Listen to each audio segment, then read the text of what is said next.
I was so close, chat. I got greedy. 交代で行くぞ。消えろ。よっと。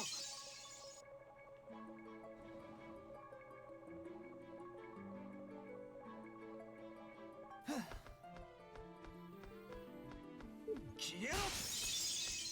しまった。みんな油断しないで頑張るわ。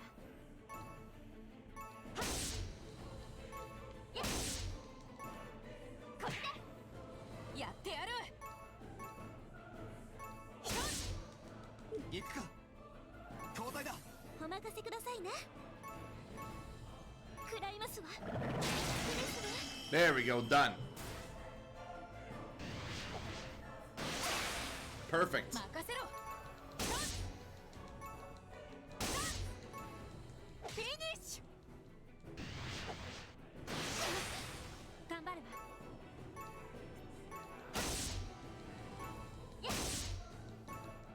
これで倒したわ。頑張りますわ。倒しました。この調子で私はもっとなんだかいい気持ちですわ。 Nice. ゲットだ。よっと。よっと。 Okay, by the way, I just want to point out that it controls like shit when you're flying. Just in case you guys are wondering, it's really not great. 役に立ちそうだ。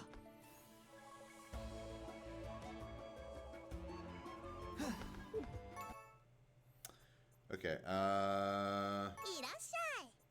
何を売りたいの？これでいい？これでいい？これでいい？これでいい？他に売りたい。どうも。やめるの？何が欲しいの？これでいい？他に欲しい。これでいい？毎度あり。次のご利用待ってるよ。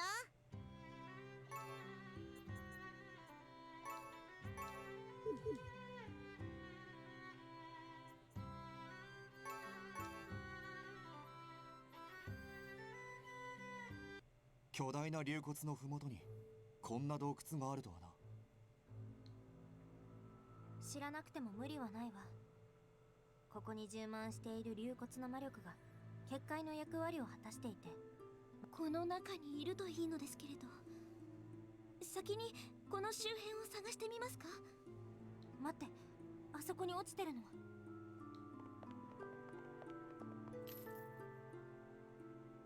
間違いない。この髪留めはルルータのものだわ。ってことは中にいると見て良さそうだな。よし、待ってろよルルータ。こんなところに髪留めが落ちているなんて何かあったと考えるのが普通だが、その可能性を考えたくなくてあえて誰も口にしないのかもしれない。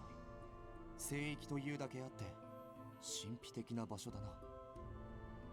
魔女しか立ち入ることができないなんてどんなところかと思ったわ。まあな。でもこの先は悲惨だぞ。この先何かあるのか？デスカルネバーレが起こったのがこの洞窟の採用なんだよ。昔は綺麗だったが今じゃひどいありさまだ。 what do they mean またデスカルネバー by レ。 that? I wonder. 一体何なんだ？ミネッサ、大丈夫ですか？ええ、なんともないわ。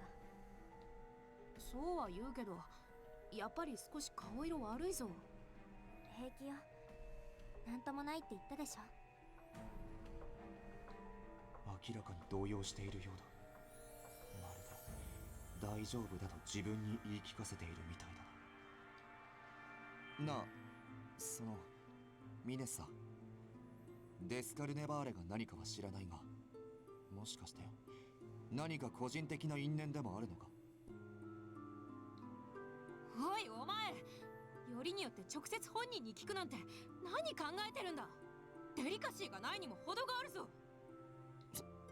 すまない。言われてみれば魔女以外は知らなくて当然でしたわね。デスカルネバーレという呼び名も私たち魔女がつけたものですし。 Yeah. それもそうだが、質問するにしても少しくらい空気を読め。 How to read the room, yeah, いいのよ sure. カリカロ。変に気を使われるよりはマシだわ。聞いて楽しい話でもないと思うけど、それでも知りたいと言うなら教えてあげる。10年前私が味わったこの世の地獄。10年前、この聖域のねぐらはバーネリアにある6つのねぐらの中で最も大きく、最も多くの魔女たちが暮らしていた。今よりずっと幼く、ずっと弱く、ずっと無知な私もまたそこで暮らす魔女の一人だった。生きる知恵を授け合ったり、バーネリアの魔女がたどってきた歴史を学んだり、そんな風にささやかな日々を過ごしていたわ。ところがある日、一人の魔女が狂乱し、その身に秘めていた魔力を暴走させた。この世のものとは思えないほど大きく邪悪な炎が5つのねぐらを同時に包み込み、その時この場所にいた私は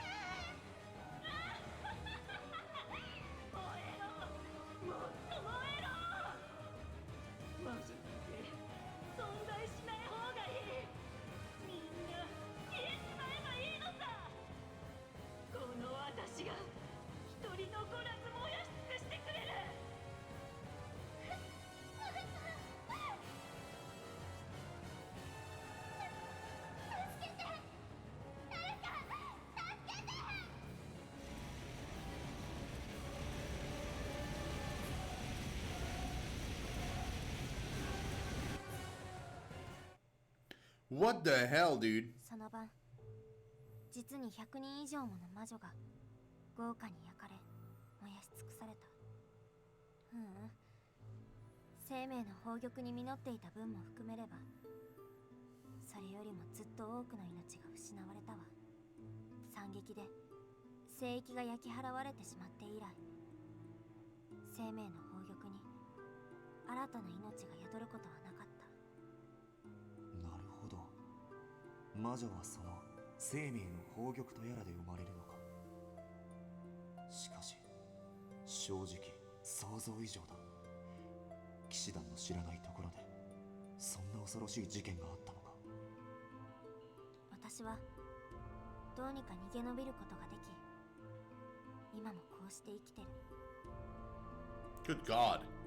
私やラポネットは当時違うねぐらにいたんだが、助かったのは奇跡に近いな。そしてその後、生き残った魔女同士で被害の少ないねぐらに寄り集まって今のねぐらができたというわけですわ。なるほど。事情はおおむね理解した。さっき極縁の魔女の名前を聞いて君が動揺していたのはそういうわけか。それで極縁の魔女はその後どうしたんだ。自らが生み出した炎に焼かれて死んだとも、いずこともなく去っていったとも言われていて、確かなことは分かっておりませんの。ミネッサはまさにその場にいたんだろう。極縁の魔女がどうなったか覚えていないのか。いいえ、残念ながら私が覚えてるのはその後ろ姿だけ。だからもう一度極縁の魔女に会ったとしても本人かどうかはわからないと思うわ。そうか。とにかくそいつが魔女を目の敵にしていることは理解した。できるだけ遭遇しないよう気をつけた方がいいな。ええ、そうですわね。さっきも言ったけど、この洞窟には魔女以外の者が立ち入ることのできない結界が張られているわ。ここに入ってくることができた以上、極縁の魔女はあなたを魔女と認識するはずよ。そうか、わかった。何事も先手必勝だ。それらしいのを見つけたら速攻で殺そう。意気込むのはいいですけれど、返り討ちに合わないよう慎重な対処をお願いしますわよ。ラポネットの言う通りよ。ルルータを連れて帰ることが最優先事項ということを忘れずにね。じゃあ分かってるっての。じゃあくれぐれも気をつけてルルータを探しましょう。どうだこれは。 Okay, that's one hell mushroom. I don't know if I need any more of these, probably. なかなかだな。どうだ役に立ちそうだ。 Sentry bone. 先手を取ったぞ。 Okay, it's the first time we fight these. I don't know what to expect here. There's two of them. You're a cave serpent.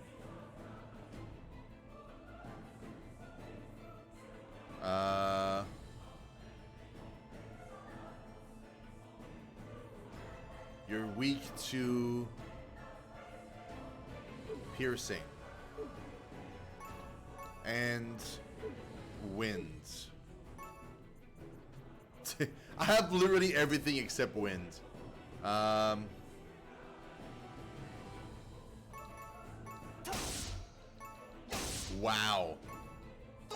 I might as well be hitting it with like a wet towel.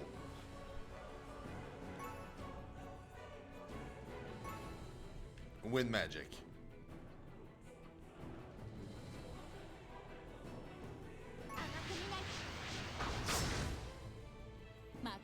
Well, even with that, it barely did anything. It's crazy.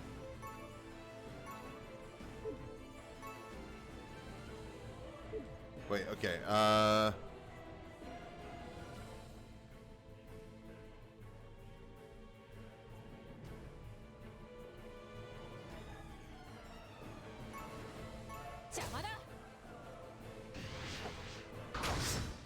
that's fine. Ooh. That is not fine. Oh my god.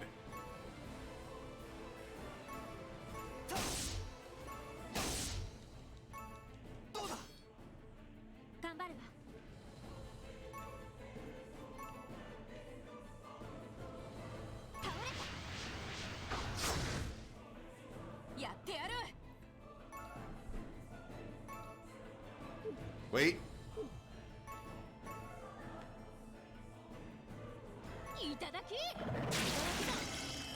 Haha! 来る忌々しい竜よ。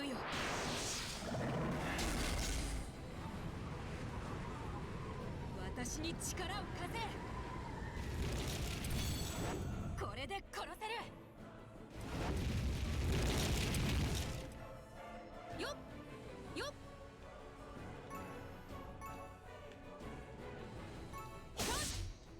竜を頼む。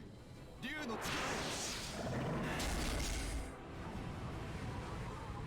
力がみなぎる。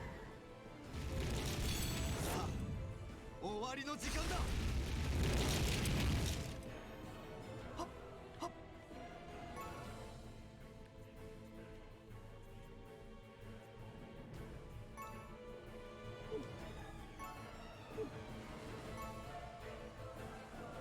Sorry that. Yes! なんとかなったな。不思議な感覚だ。 Okay, hold on. Did I get the other one with her? I did. Okay. So we already have this attack apparently, Demon Piercer. Interesting. It's a passive. Bonus factor, that's fine. Push up. Oh, this one pushes one enemy up instead of... Okay. Interesting. Cool, cool.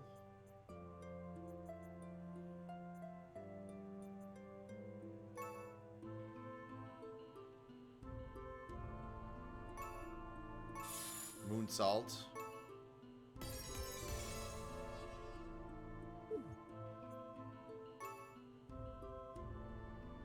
That's wind.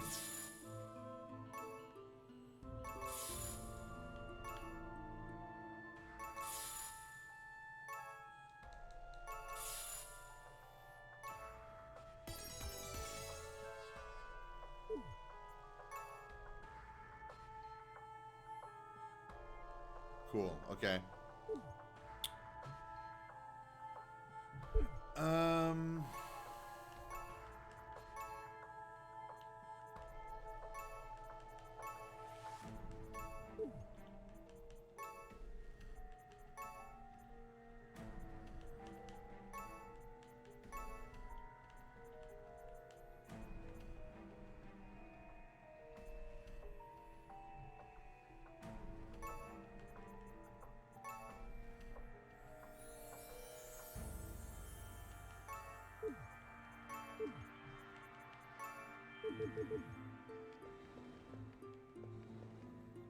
Okay, we're slowly getting better.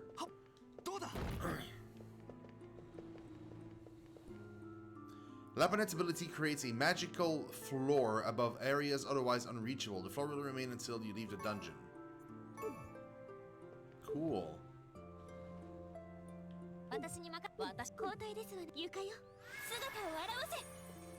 Useful. Oh, one of these again. Dragon Frog we've killed before, we're good.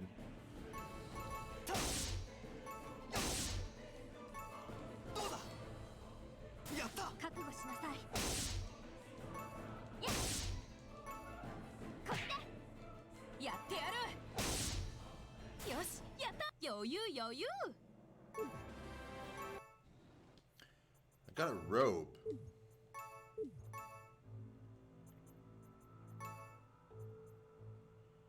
Nah. Not quite.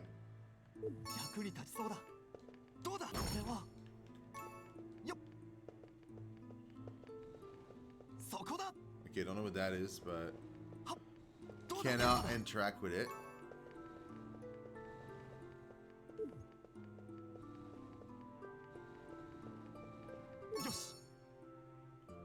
A dark recipe.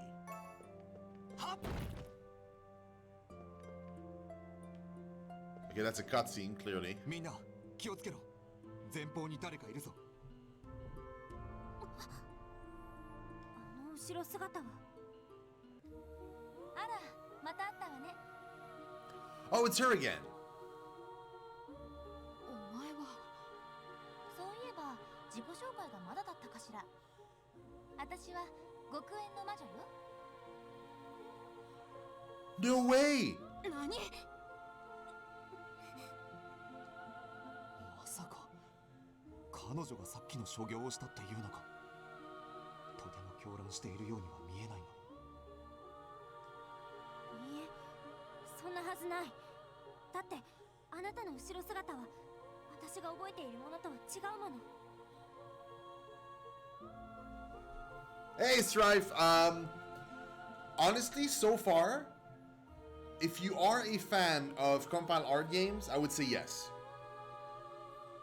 I personally loved Death and Request, and this feels just like it, with a more fantasy-oriented story and not nearly as dark. But also the characters I like better in this one than in the other one. And the story being more like grounded, if you will, is a lot easier to follow. And the combat system is way more fun in this game than in Death and Request. And bear in mind, I loved Death and Request. So I really like this game. I'm really enjoying it. So if you're a fan of those games, then yeah, absolutely. But you need to be aware of what you're getting into. So if you've never played a compile hard game before, they are very, very fan servicey. Very. Although this game is less so, Death and Request was way worse than this. This game actually, most of the characters look like the character to the right, which is like she's mostly, you know, she's doesn't have a cleavage necessarily. She's fully clothed. And the thing is, like, if you're used to like a game like Final Fantasy or like that kind of stuff, the entire system works a little bit differently. So dungeons are very, very linear. Well, I mean, I shouldn't say that. There's often like secret areas and stuff like that, but it's mostly just like you're following a path and that's it. You don't like randomly happen upon the next cutscene. You clearly see in the world when you're walking, there's like a bubble in the world. That's the next cutscene. You just walk through it and it triggers a cutscene. And when I mean by cutscene, I mean like these. So there's two types of cutscenes. There's this one where it's like very visual novelty, and most of them, like I would say 90% of them are like that. And then sometimes, very rarely, you'll have one with the actual character model in game. But most of the time, it's that look. So if you can kind of wrap your head around that, the fact that it's very, like it's its own kind of style, all their games are that way. If you can wrap your head around that and you can accept that, then yeah, you're gonna have, fun. If you're expecting more like a Final Fantasy game or like more like a Dragon Quest game and like a more AAA kind of experience, then you're not gonna get that. But that's okay. I'm very much enjoying this. I'm liking the I'm liking the fan service. That's fine with me. I don't mind, and I'm really enjoying the story in this one. Death and Request what kept me going, even though some parts are kind of slow, and it was the story, like how well crafted it was, but how kind of the mystery was. This one, I'm liking the world and the setting a lot more, and the characters I'm enjoying way more. But the story itself is a little bit on the weaker side. Like, I don't know who the villain is of the story yet. I'm kind of just like going along with these characters and kind of just like I'm going from like one tiny quest to another tiny quest so far. Combat system is really good. Like the 10 request was kind of weird because it was like almost like actiony. It was like on a circle on the floor, and there were like traps, and you could push enemies into traps to clear them so you could walk around. And the entire point of the combat system was so you can smack enemies so that they bounce on the wall of that circle and then back into you so that your character can smack him again, and then they bounce back and you can bounce into other enemies to do even more damage. That was the combat system of Death and Request. This one is more traditional. It's like a traditional turn-based game, but instead of being just like on a regular plane, it's on 3 separate planes. So you're always fighting on your broom, like you're flying in the air, but the enemies are also flying, and the enemies can be in either one of those 3 planes, and you can travel in between them whenever you want to do anything. And some attacks will impact 2 planes like vertically, some attacks will impact like a circle but just on one plane, so you have to place your circle to hit as many enemies as you can, but it's only going to be in that plane and not on the other ones. Like it's very cool. And enemies obviously have weaknesses and stuff, and what's great is in that game, your characters like essentially don't have skills. They're just kind of blank slate. But what's cool is every enemy you encounter in the game, bosses and just mobs, you can, every time you defeat them, you can actually choose to, instead of killing them, you can devour them, and you have a chance to gain a like their soul. And if that character consumes that soul, they get a skill tree that you can then fill out with points, and if you and in those skill trees are skills and spells and stuff like that. So you can really make the parties that you want to make. Right now I'm making every character everything, but you could literally just like focus a character on a certain types of thing and another one on another type of thing, and so on and so forth. It's kind of like a bunch of mini sphere grids from Final Fantasy X almost. I'll show you after the dialogue, but it's kind of cool. I like it a lot. ということはあなた聖域のねぐらの生き残り？ The voice acting is a lot better in this one too. The one in the Ten Requests, the characters spend like it was kind of a horror game almost, and the characters spend the entire time just crying, and that got old fast, especially the first 2 hours of the game. This one so far, the characters are very, very likable. そうよ。ふん。一人残らず殺したつもりだったけど、手ぬるかったみたいね。あなた、後ろ姿が違うとか言ったけど、それは確か？あれから10年経ってるわけだし、記憶違いなんじゃない？ Also, this game, like if you want to try the like compile art games, this is the perfect time ever because there's a sale right now on Steam. So on Steam right now, you can get very, very like dirt cheap the Neptunia series, which is from the same devs, or Fairy Fencer F, which is another. I never played that one, but it's another game from that same company. It's another JRPG, and it has its own systems and its own stuff. That one is like $5. Like it's ridiculous how cheap it is right now. The Ten Request is like $20. And that one just came out on PC and it's reduced to $40 on Steam. So like they're dirt cheap right now compared to like the usual prices. So if you're curious to try out like a game in that vein, like Fairy Fencer F, even though I never played it, apparently it's pretty good. And like $5, like you're not really losing money. そんなことない。あの時見た魔女と今目の前にいるあなたたち Yeah? は Well, it's the 何 same も dev. 違いすぎるわ。なあラポネット、どう思う？そうですわね。少なくとも今こうして話している分には何も異常性を感じないですし、とても狂気に侵された魔女だとは思えませんわ。The cool thing with like Death and Request is like it was kind of a sleeper hit. Like a lot of people played it and fell in love with the game, like because the story was so dark, but so mysterious at the same time. It was kind of like it was an experience, to be honest. Like the story was that good, and they made enough money that they actually announced the sequel. So the sequel is, if from what I understand correctly from Death and Request, is not even with the same characters. It's just like in the same kind of vein.